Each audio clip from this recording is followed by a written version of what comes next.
Hey guys, praise the Lord. आपका स्वागत है एक नए वीडियो में। आज मैं आपके लिए लेकर आई हूँ एक 1 ईयर बाइबल रीडिंग कैलेंडर। अगर आप अपनी बाइबल को रोज़ नहीं पढ़ पाते हैं और आप कभी भी अपनी बाइबल कंप्लीट नहीं कर पाए हैं तो ये वीडियो आपके लिए है। इसमें ओल्ड टेस्टमेंट और न्यू टेस्टमेंट के सभी चैप्टर्स को इस तरह से लिया गया है कि आप 1 ईयर में अपनी पूरी बाइबल कंप्लीट कर पाएंगे। ये ऑडियो फॉर्मेट है, इसके साथ आप अपनी बाइबल को ओपन करके रीड कर सकते हैं। डे 1 से लेकर डे 365 तक के सभी चैप्टर्स मैं आपके लिए लेकर आई हूँ। डे 365 पर आप अपनी पूरी बाइबल कंप्लीट कर पाएंगे, इसलिए आप इसके द्वारा आशीषित हों।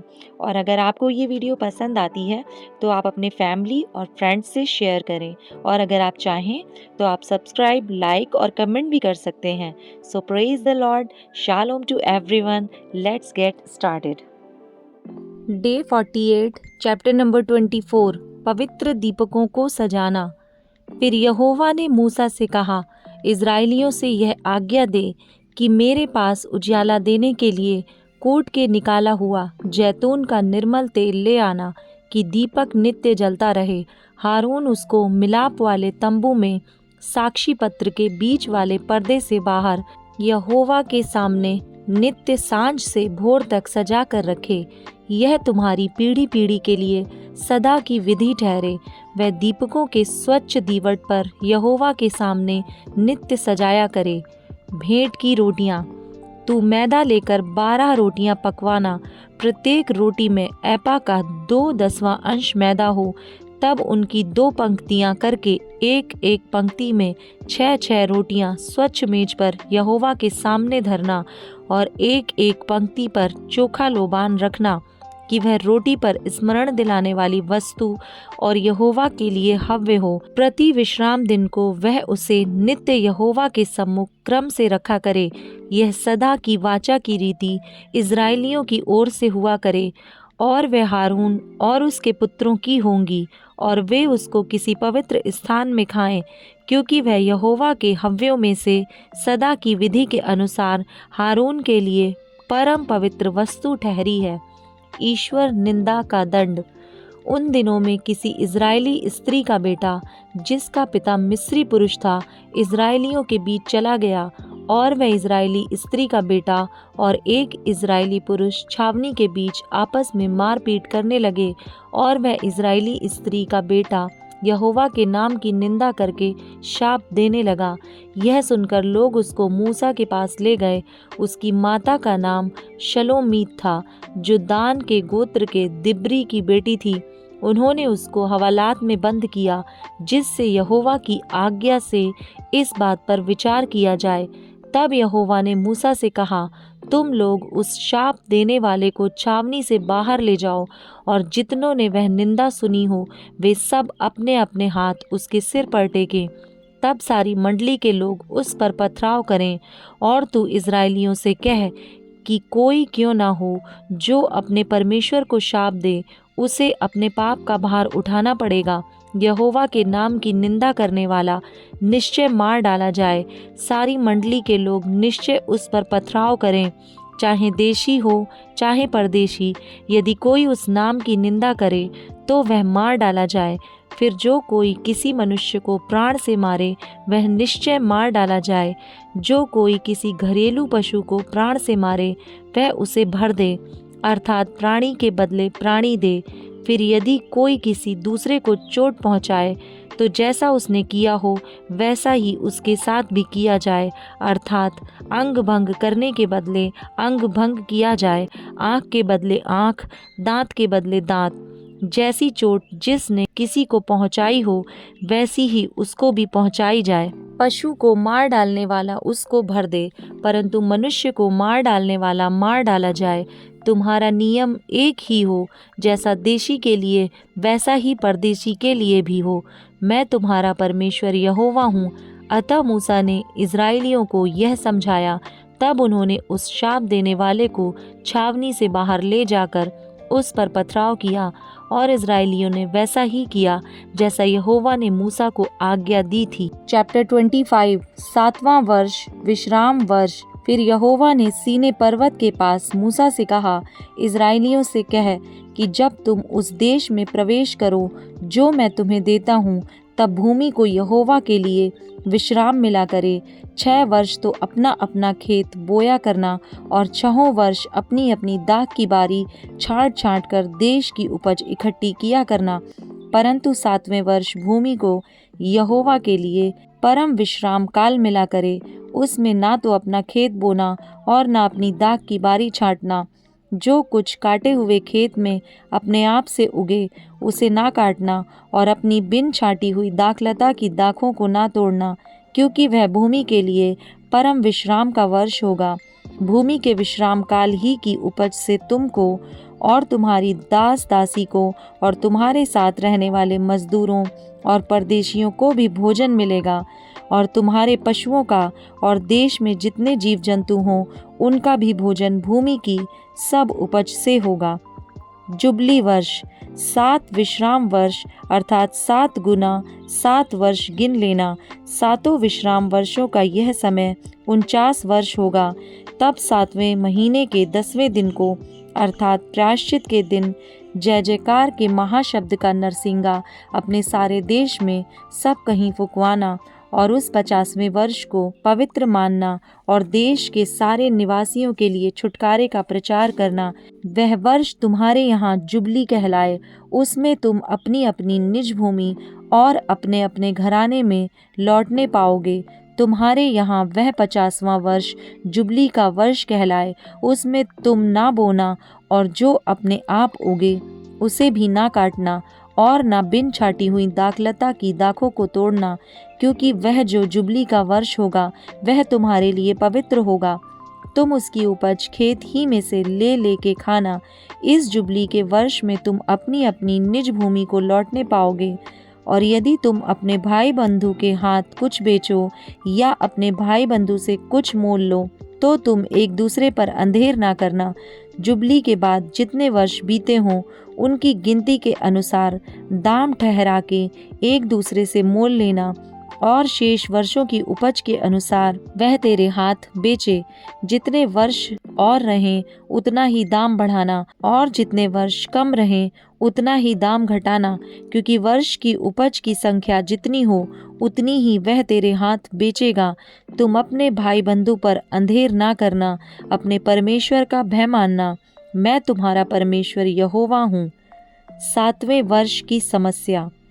इसलिए तुम मेरी विधियों को मानना और मेरे नियमों पर समझ बूझ कर चलना, क्योंकि ऐसा करने से तुम उस देश में निडर बसे रहोगे। भूमि अपनी उपज उपजाया करेगी और तुम पेट भर खाया करोगे और उस देश में निडर बसे रहोगे।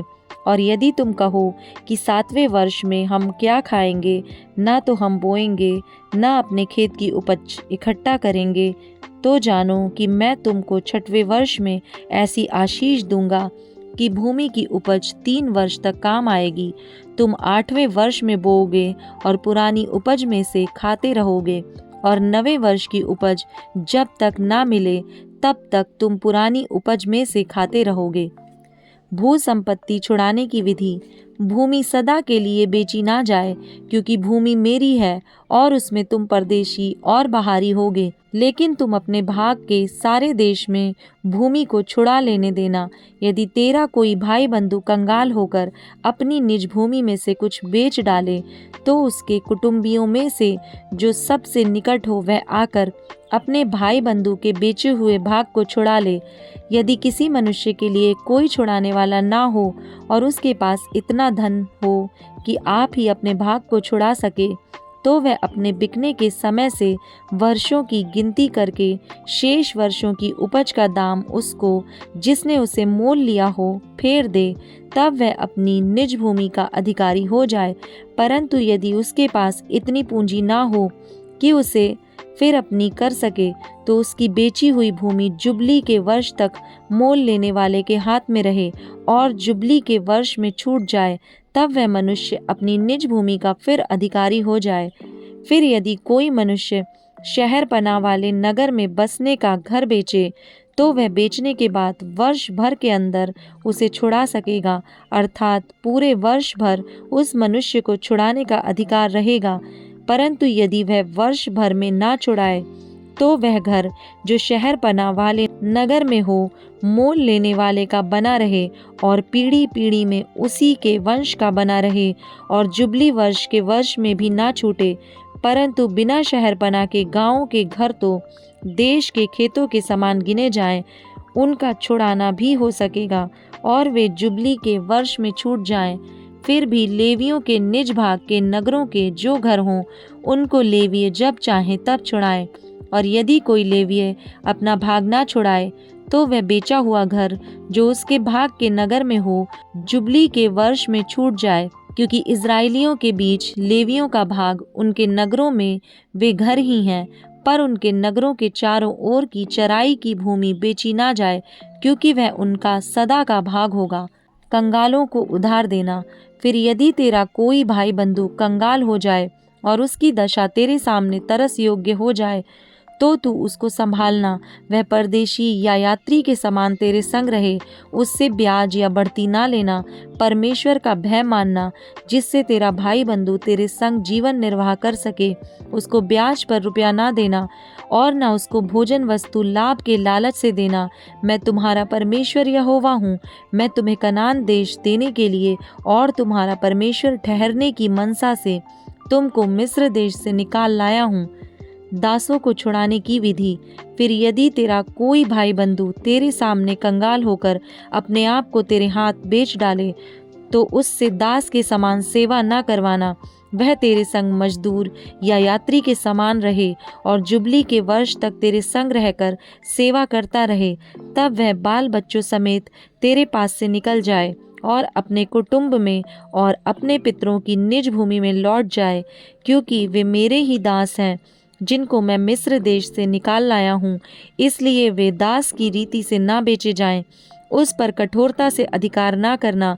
अपने परमेश्वर का भय मानते रहना। तेरे जो दास दासियां हों वे तुम्हारे चारों ओर की जातियों में से हों, और दास और दासियां उन्हीं में से मोल लेना जो यात्री लोग तुम्हारे बीच में परदेशी होकर रहेंगे।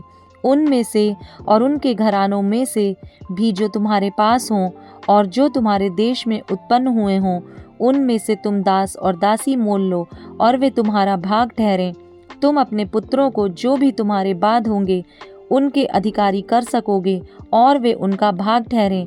उनमें से तुम सदा अपने लिए दास लिया करना, परंतु तुम्हारे भाई बंधु जो इज़राइली हों उन पर अपना अधिकार कठोरता से ना जताना। फिर यदि तेरे सामने कोई परदेशी या यात्री धनी हो जाए और उसके सामने तेरा भाई कंगाल होकर अपने आप को तेरे सामने उस परदेशी या यात्री या उसके वंश के हाथ बेच डाले, तो उसके बिक जाने के बाद वह फिर छुड़ाया जा सकता है। उसके भाइयों में से कोई उसको छुड़ा सकता है, या उसका चाचा या चचेरा भाई तथा उसके कुल का कोई भी निकट कुटुंबी उसको छुड़ा सकता है। या यदि वह धनी हो जाए तो वह आप ही अपने को छुड़ा सकता है। वह अपने मोल लेने वाले के साथ अपने बिकने के वर्ष से जुबली के वर्ष तक हिसाब करे और उसके बिकने का दाम वर्षों की गिनती के अनुसार हो, अर्थात वह दाम मजदूर के दिवसों के समान उसके साथ रहेगा। यदि जुबली के वर्ष के बहुत वर्ष रह जाएं, तो जितने रुपयों से वह मोल लिया गया हो उनमें से वह अपने छुड़ाने का दाम उतने वर्षों के अनुसार फेर दे। यदि जुबली के वर्ष के थोड़े वर्ष रह गए हों, तो भी वह अपने स्वामी के साथ हिसाब करके अपने छुड़ाने का दाम उतने ही वर्षों के अनुसार फेर दे। वह अपने स्वामी के संग उस मजदूर के समान रहे जिसकी वार्षिक मजदूरी ठहराई जाती हो, और उसका स्वामी उस पर तेरे सामने कठोरता से अधिकार ना जताने पाए। और यदि वह इन रीतियों से छुड़ाया ना जाए, तो वह जुबली के वर्ष में अपने बाल बच्चों समेत छूट जाए, क्योंकि इज़राइली मेरे ही दास हैं। वे मिस्र देश से मेरे ही निकाले हुए दास हैं। मैं तुम्हारा परमेश्वर यहोवा हूँ। Mark chapter 1 verse number 23 to 45। उसी समय उनके आराधनालय में एक मनुष्य था जिसमें एक दुष्ट आत्मा थी। उसने चिल्लाकर कहा, हे यीशु नासरी, हमें तुझसे क्या काम? क्या तू हमें नष्ट करने आया है? मैं तुझे जानता हूँ, तू कौन है, परमेश्वर का पवित्र जन। यीशु ने उसे डांट कर कहा, चुप रह और उसमें से निकल जा। तब अशुद्ध आत्मा उसको मरोड़कर और बड़े शब्द से चिल्लाकर उसमें से निकल गई। इस पर सब लोग आश्चर्य करते हुए आपस में वाद विवाद करने लगे, यह क्या बात है, यह तो कोई नया उपदेश है। वह अधिकार के साथ अशुद्ध आत्माओं को भी आज्ञा देता है और वे उसकी आज्ञा मानती हैं। और उसका नाम तुरंत गलील के आसपास के सारे प्रदेश में फैल गया, बहुत से बीमारों को चंगा करना। वह तुरंत आराधनालय में से निकलकर याकूब और यूहन्ना के साथ शमौन और अंद्रियास के घर आया। शमौन की सास ज्वर से पीड़ित थी और उन्होंने तुरंत उसके विषय में उससे कहा। तब उसने पास जाकर उसका हाथ पकड़ के उसे उठाया और उसका ज्वर उतर गया और वह उनकी सेवा टहल करने लगी। संध्या के समय जब सूर्य डूब गया तो लोग सब बीमारों को और उन्हें जिनमें दुष्ट आत्माएं थीं उसके पास लाए और सारा नगर द्वार पर इकट्ठा हुआ। उसने बहुतों को जो नाना प्रकार की बीमारियों से दुखी थे चंगा किया, बहुत सी दुष्ट आत्माओं को निकाला और दुष्ट आत्माओं को बोलने ना दिया, क्योंकि वे उसे पहचानती थीं। एकांत में यीशु का प्रार्थना करना। भोर को दिन निकलने से बहुत पहले वह उठकर निकला और एक जंगली स्थान में गया और वहां प्रार्थना करने लगा। तब शमौन और उसके साथी उसकी खोज में गए। जब वह मिला तो उससे कहा, सब लोग तुझे ढूंढ रहे हैं। उसने उनसे कहा, आओ हम और कहीं आसपास की बस्तियों में जाएं कि मैं वहां भी प्रचार करूं, क्योंकि मैं इसीलिए निकला हूं। अतः वे सारे गलील में उनके आराधनालयों में जा जाकर प्रचार करता और दुष्ट आत्माओं को निकालता रहा। कोढ़ के रोगी को चंगा करना। एक कोढ़ी उसके पास आया, उससे विनती की और उसके सामने घुटने टेक कर उससे कहा, यदि तू चाहे तो मुझे शुद्ध कर सकता है। उसने उस पर तरस खाकर हाथ बढ़ाया और उसे छूकर कहा, मैं चाहता हूँ, तू शुद्ध हो जा। और तुरंत उसका कोढ़ जाता रहा और वह शुद्ध हो गया। तब उसने उसे चिताकर तुरंत विदा किया और उससे कहा, देख, किसी से कुछ मत कहना, परंतु जाकर अपने आप को याजक को दिखा और अपने शुद्ध होने के विषय में जो कुछ मूसा ने ठहराया है उसे भेंट चढ़ा, कि उन पर गवाही हो। परंतु वह बाहर जाकर इस बात का बहुत प्रचार करने और यहाँ तक फैलाने लगा कि यीशु फिर खुल्लम खुल्ला नगर में ना जा सका, परंतु बाहर जंगली स्थानों में रहा और चारों ओर से लोग उसके पास आते रहे।